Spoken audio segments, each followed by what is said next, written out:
Parte 1. Pense por um momento.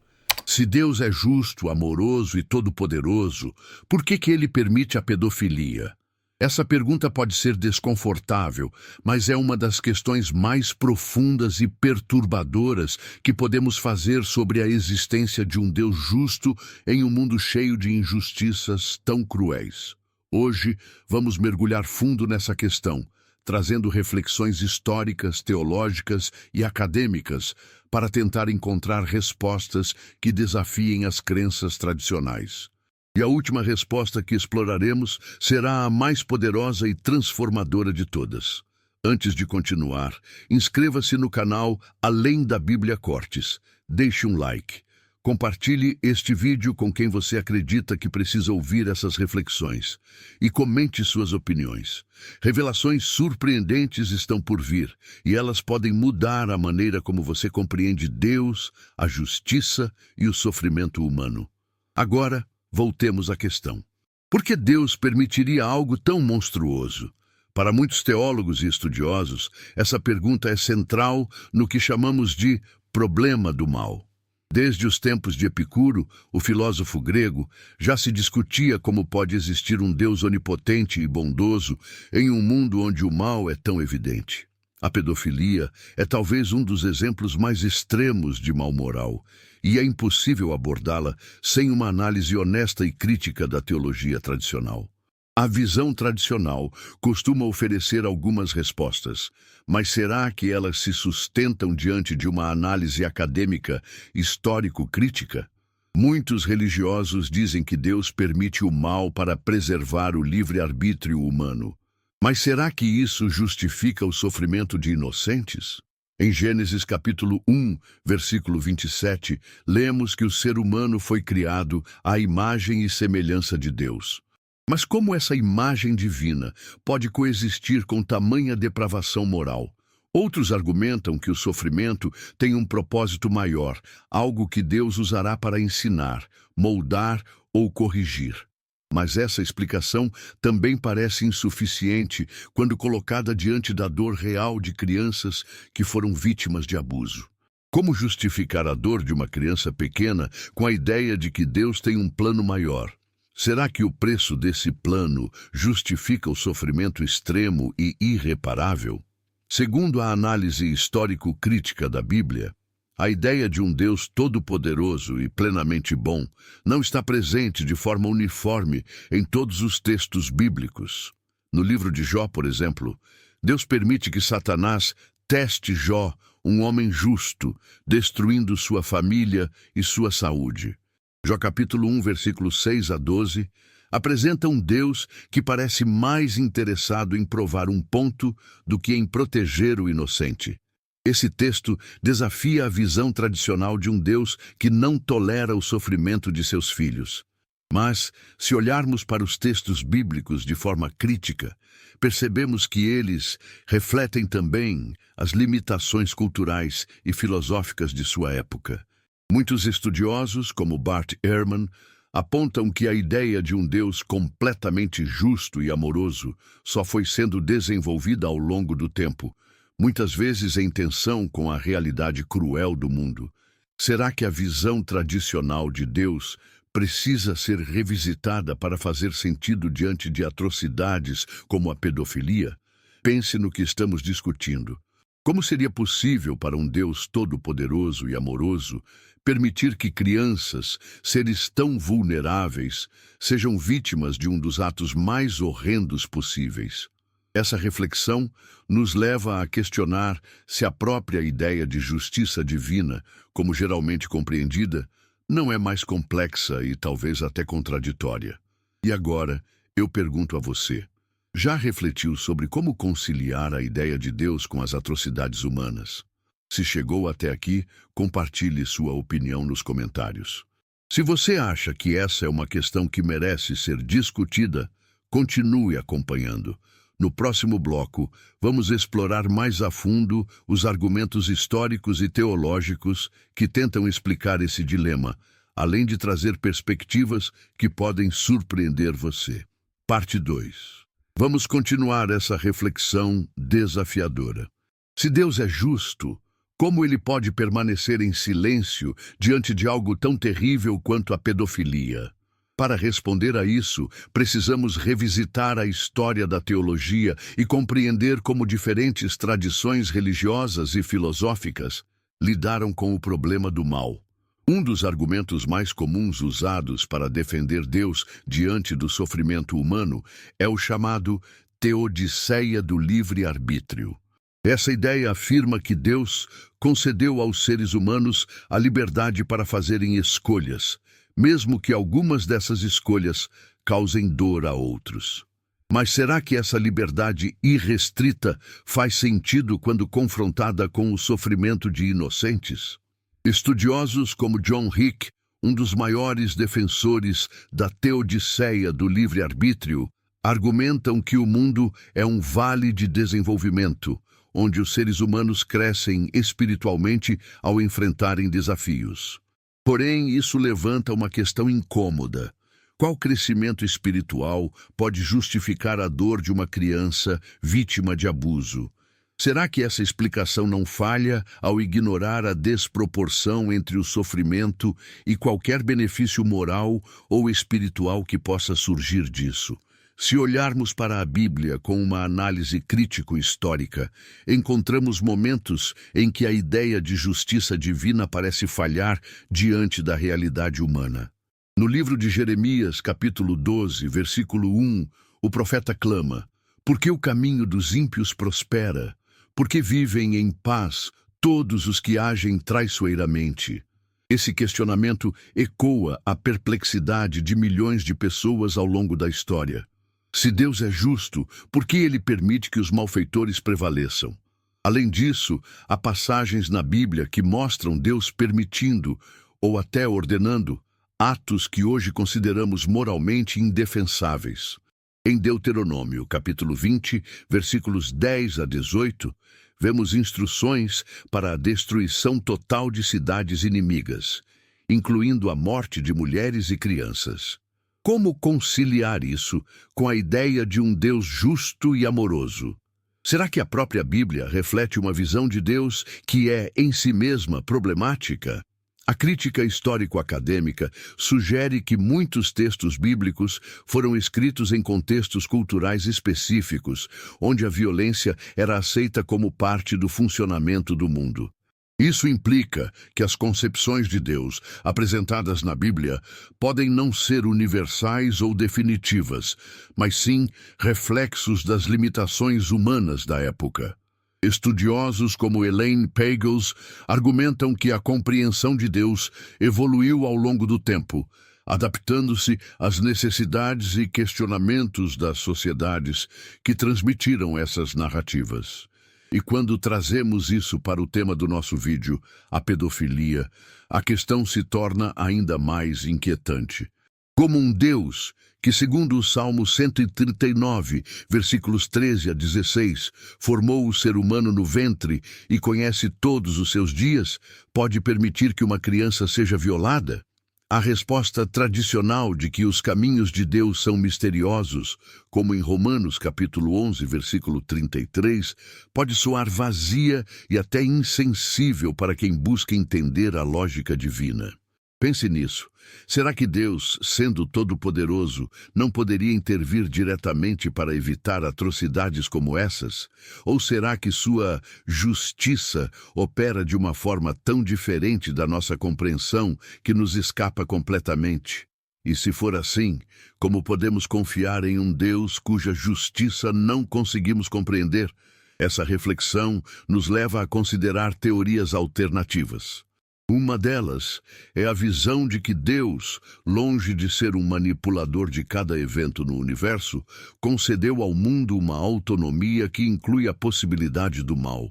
Essa perspectiva, defendida por teólogos como Paul Tillich, sugere que Deus não interfere diretamente nas ações humanas, mas atua como uma presença transformadora que inspira bondade e justiça. Porém, mesmo essa visão não resolve a questão do sofrimento extremo e aparentemente gratuito. E agora, volto a perguntar a você: Como você reconcilia a ideia de um Deus justo com a existência de um mal tão devastador quanto a pedofilia? Será que estamos dispostos a repensar nossas concepções sobre Deus e sua relação com o sofrimento humano? Se chegou até aqui, comente. Estou refletindo. Sua opinião é importante para enriquecer esse debate. Na próxima parte, vamos abordar os argumentos mais polêmicos e desconfortáveis, explorando como outras tradições religiosas e perspectivas acadêmicas lidaram com o problema do mal. Parte 3. Agora, vamos aprofundar ainda mais a reflexão. Até aqui, exploramos como a visão tradicional de Deus enfrenta desafios diante do problema do mal. Mas e se estivermos abordando a questão de maneira equivocada? E se a própria ideia de Deus, como entendida na teologia convencional, precisar ser completamente revisitada? Algumas tradições religiosas e filosóficas oferecem respostas alternativas que desafiam a visão monoteísta tradicional. Por exemplo, no pensamento gnóstico, encontrado em textos como o Evangelho de Tomé e outros manuscritos descobertos em Nag Hammadi, Deus não é visto como o responsável direto pela criação do mundo material. Os gnósticos argumentavam que o mundo físico, com todas as suas imperfeições, foi criado por um ser inferior, o demiurgo, enquanto o verdadeiro Deus permanece separado e transcendente.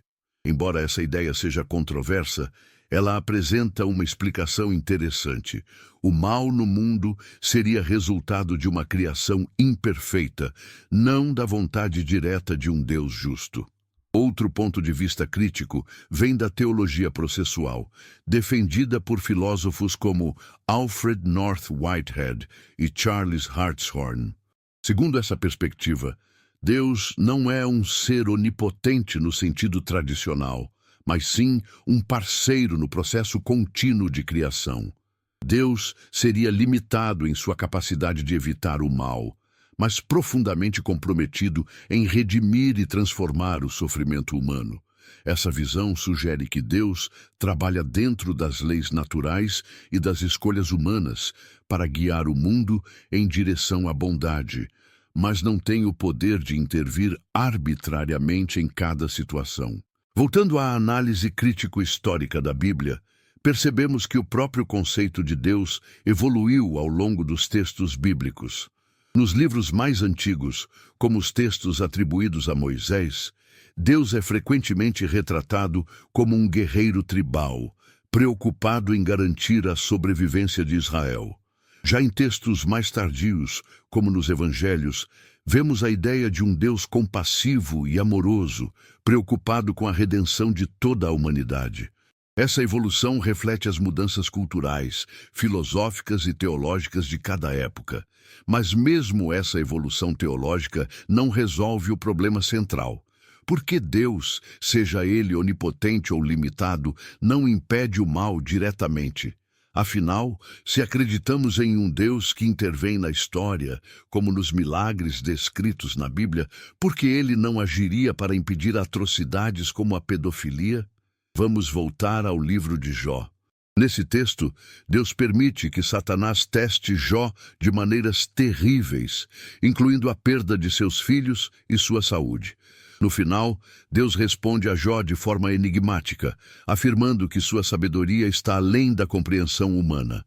Jó, capítulo 38, versículos 1 a 7. Será que essa resposta é suficiente? Para muitos estudiosos, como Harold Kushner, autor de Quando Coisas Ruins Acontecem às Pessoas Boas, essa narrativa sugere que Deus não é responsável por todo o sofrimento, mas também não oferece uma explicação clara para o mal. E o que dizer sobre a ideia de justiça divina? Nos Evangelhos, vemos Jesus pregando sobre o reino de Deus como um lugar de justiça e restauração. No entanto, esse reino muitas vezes parece distante da realidade que vivemos. Em Mateus, capítulo 19, versículo 14, Jesus diz: "Deixem as crianças virem a mim, pois delas é o reino dos céus." Como reconciliar essa declaração com o fato de que tantas crianças sofrem abusos horríveis? Alguns estudiosos sugerem que a resposta pode não estar em Deus, mas em nós mesmos. Martin Buber, um dos maiores filósofos do século XX, argumentava que o relacionamento entre Deus e a humanidade é uma parceria. Deus nos chama para sermos agentes de justiça e transformação no mundo, mas muitas vezes falhamos em responder a esse chamado. Será que estamos terceirizando nossa responsabilidade ao culpar Deus pelo mal que ocorre ao nosso redor? E agora eu pergunto, você já refletiu sobre o papel da humanidade na perpetuação ou no combate ao mal? Será que, ao questionarmos a justiça divina, estamos ignorando nossa própria responsabilidade como indivíduos e sociedade? Se você chegou até aqui, diga nos comentários: estou questionando. Sua participação é fundamental para esse debate. Na próxima parte, exploraremos o argumento mais poderoso e transformador de todos, um que pode desafiar completamente a maneira como você entende Deus, o mal e a justiça. Parte 4. Chegamos ao momento mais profundo dessa reflexão. Até agora, questionamos a visão tradicional de Deus e exploramos explicações alternativas para o problema do mal. Mas agora é hora de confrontarmos a questão mais transformadora. E se a justiça de Deus não for algo que possamos compreender dentro dos limites da nossa lógica humana? Pense nisso. A noção de justiça que usamos para julgar Deus é baseada em nossa experiência limitada. Nós, seres humanos, temos uma visão restrita do tempo, da moralidade e do sofrimento. Será que é justo exigir que Deus, cuja existência transcende o tempo e o espaço, haja segundo os mesmos critérios que nós? Essa ideia é explorada em Isaías capítulo 55, versículos 8 e 9. Porque os meus pensamentos não são os pensamentos de vocês, nem os seus caminhos são os meus caminhos, declara o Senhor. Porém, aceitar isso pode ser desconfortável. Afinal, se Deus é completamente insondável, como podemos confiar nele? Como podemos ter fé em um ser cuja justiça parece tão distante da nossa compreensão? Essa é uma das grandes tensões da fé, e para muitos é onde a religião tradicional falha em fornecer respostas satisfatórias. Vamos considerar outro ponto. E se Deus não for uma entidade separada de nós, mas uma realidade presente em tudo, essa visão, conhecida como panenteísmo, foi defendida por teólogos como Paul Tillich e Teilhard de Chardin. Eles argumentavam que Deus não está lá fora, mas permeia toda a criação, experimentando tanto a alegria quanto a dor do mundo. Sob essa perspectiva, o sofrimento humano, incluindo o de crianças vítimas de abuso, também seria uma experiência sentida por Deus. Esse conceito ecoa em passagens bíblicas como Mateus, capítulo 25, versículo 40, onde Jesus diz: tudo o que vocês fizeram a algum dos meus menores irmãos, a mim o fizeram. Isso significa que, ao aliviar o sofrimento de outros, estamos participando diretamente da obra divina. Deus não seria um juiz distante, mas uma presença compassiva que sofre conosco e nos chama à ação. E aqui está a ideia mais poderosa de todas. Talvez Deus nos tenha dado não apenas o livre-arbítrio, mas também a responsabilidade de agir como seus agentes no mundo. O problema do mal, incluindo a pedofilia, não é apenas um desafio teológico, é um desafio moral e prático. Como sociedade, temos o dever de proteger os vulneráveis e lutar contra a injustiça. Estudiosos como Hans Kung, um dos maiores teólogos do século XX, afirmavam que a verdadeira fé não está em entender Deus, mas em confiar nele, mesmo diante do inexplicável.